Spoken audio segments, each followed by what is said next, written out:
Norway রাজধানী অসলোতে মার্কিন দূতাবাস প্রাঙ্গণে ৮ মার্চ ভোরে ভয়াবহ বিস্ফোরণের ঘটনা ঘটেছে। এতে দূতাবাসের প্রবেশপথের কিছু অংশ ক্ষতিগ্রস্ত হলেও কেউ আহত হননি বলে জানিয়েছে স্থানীয় পুলিশ।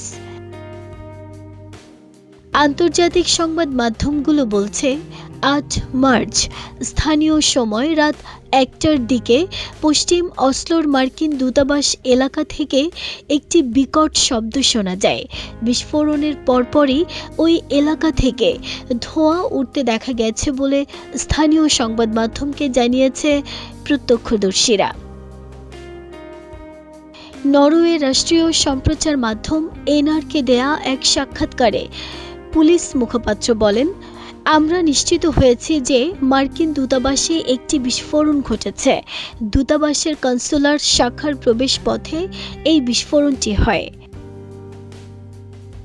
তবে এই বিস্ফোরণের প্রকৃত কারণ কী বা এর পেছনে কারা জড়িত তা তাৎক্ষণিকভাবে নিশ্চিত করতে পারেনি অসলো পুলিশ বিভাগ।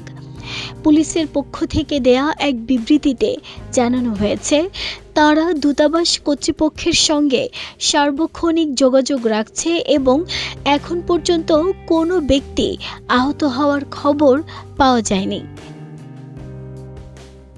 ঘটনাটি নিয়মিত ব্যবসায়িক সময়ের বাইরে ঘটায় তাৎক্ষণিকভাবে মার্কিন দূতাবাস কর্তৃপক্ষের কোনো আনুষ্ঠানিক মন্তব্য পাওয়া যায়নি।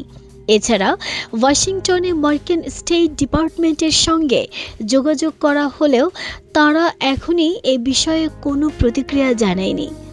নরওয়ের আইনশৃঙ্খলা রক্ষাকারী বাহিনী বর্তমানে এলাকাটি ঘিরে রেখেছে এবং বিস্ফোরণের কারণ উদ্ঘাটনে তদন্ত শুরু করেছে।